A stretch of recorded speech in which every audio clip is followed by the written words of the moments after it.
The Zeitgeist Report is real live examples in this week, in the past week. So the first one, and these are pulse points. These are examples of businesses or things that are happening in culture. The Louvre was burgled.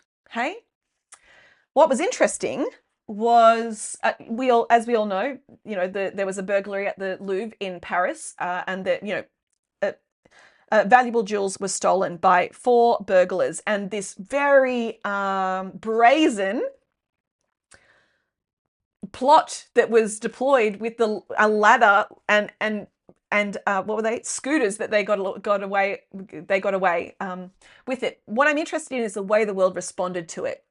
The way the world responded was cynical. It wasn't, oh no, those poor jewels. No, it was silly TikToks. It was memes. It was people making fun of it. It was New York Times talking about the actual sartorial or fashion presentation of one of the detectives on the case. It wasn't about the jewels. No one really seemed to care about the jewels. What people seemed to care about was, or what they focused on was this kind of cynical take, because it raised political and social questions around the position of a museum in a modern world, questions around colonization and repatriation of artifacts and items that were taken from a certain society and being held in museums. So because of the cultural positioning and what museums represent to the cultural zeitgeist at this point in history, the world responded accordingly. And then we even had the company who own the lift that was used in this particular heist created an ad like days after the heist saying, if you're in a hurry, showing the actual lift outside a building, referencing the Louvre. That is so cynical. There was no real, I mean, if people were hurt, then probably that wouldn't have, people might have responded differently, but it seemed like there was sort of no harm done besides jewels being stolen from a museum, that a lift company even felt it was appropriate to make a really of the moment advertisement that related to the joke. So yeah, what the heist? The world is quite cynical these days. We're looking for humor in any way that we can, and so this sort of talks about what's culturally relevant. Where is the zeitgeist at? What is the authenticity and credibility of a museum these days? And how do the commercials show up in relation to these things? Okay, second example, leaders with range. Now, my first example is Ms. Rachel, who is a famous kids presenter, has a big show on YouTube and is a huge social media star. Miss Rachel, teaching kids. She does collaborations with Sesame Street, encouraging kids to brushy their teeth with cute little language like that, right? That's one part of her range. Very wholesome, very safe, very credible, very trustworthy, very comforting. Miss Rachel. But then the range, Miss Rachel is an outspoken, consistent, incredible activist, working to protect and fight for the children of Gaza. And she does not pull any punches. She talks about it regularly. She calls out leaders. She talks about children needing to eat, and the issues of famine. That is the range of a modern leader. And she's being, part of this representing the zeitgeist is magazines like Glamour are including Miss Rachel in their Women of the Year awards, because we need people that stand up for things and are wholesome. It's range. I want to encourage more range in our products, in our leadership, that we can be both. We are both. Tonight, I'm wearing my skater top with Girl Boss Gatekeep, this satirical skater top. I'm not wearing the business shirt this week because this is my other side. I'm an experimental artist from back in the day who's now got an MBA written in economic theory. Both, babe. What is your both? Or often 5 things all at once. But I want to encourage us and normalize the range that we can be multiple things all at once. Another example, Alex Greenwich, a politician from New South Wales, Australia. He's a councillor for the city of Sydney. Right-hand person to the Mayor, Clover Moore.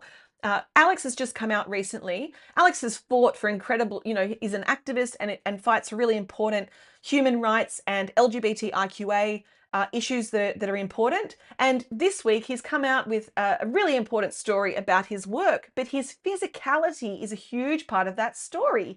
He's topless, shirtless. He's across multiple publications all at once right now with this breaking story that is in the media. And his visual presence is a part of that. It's not separate to it. I am a good-looking man who also stands for things that matter and fights for his constituents. And I'm gay. Yes, all part of it. Multiple things all at once. It's kind of wild that we haven't had space for people to be multiple things all at once up until now. But now, in a complex world where we can hold duality, we need range. And then finally, Abbie Chatfield. That striking, outspoken, incredible Abbie Chatfield, ruffles feathers, disrupts, uncompromising, fighting the patriarchy on one hand, and her podcast engaging with maths and social commentary, kind of silly stuff, and then right through to her soft, loving, dedicated relationship with Adam Hyde, Kelly Holiday from Peking Duck. Online, we're all watching this love story unfold. So again, range and her physicality. Yeah, Abbie Chatfield wears little short shorts and posts thirst traps and dances online looking really hot. And in the same breath is talking about politics, the environment, feminism, and the patriarchy. Both, babe. Both. Leaders with range. Okay, finally, and this is kind of related, but let's talk about kind of maybe men more specifically. Now, it's this idea, we've got a few examples here, right? We've got Jack Steele, who's just done a collaboration with Boof Hair. Boof, it's a hair growth serum, right? And their main ambassador is Indy Clinton, who's in that first clip on the left-hand side. And they've now added Jack Steele from the Inspired Unemployed. We did a collab with them at the QVB years ago. Jack Steele dressed up in a wig, promoting this hair serum for men as well. I mean, well done to Rachel Wild, the founder of Boof Hair, recognizing that there's a whole male market for this same product that we thought was just for a female demographic. We've got, I'm just going to play those TikToks again. We've got Jack Steele dressing up in a wig, being campy, right? Then we've got Jake Paul with his those AI characters that he was playing over the last few weeks, putting on makeup and being really campy and effeminate.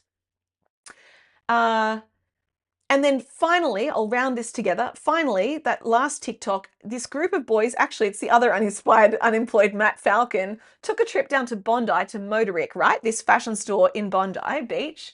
And this clip is of these boys spending time together, choosing their fashion, choosing their glasses, choosing their top. They're actually, in the actual commentary in the clip, they're all talking to each other about what they're wearing and the colors and the patterns.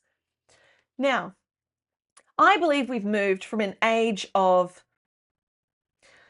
gay, campy people, straight, uptight, non-dimensional people. Let's just say it in that, we're talking very frankly in a really basic kind of way here. And then also consider AI. AI showed Jake Paul in scenarios that you would never have seen him in before. Jake Paul doing a makeup tutorial? That's not a thing.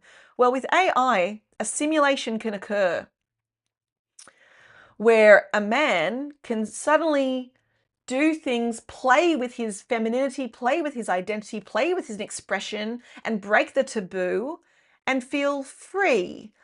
And the way I want to say this is a very hot topic. I used to work with Mardi Gras and we used to talk about, who is Mardi Gras for? Is it for only queer people or LGBTIQA people?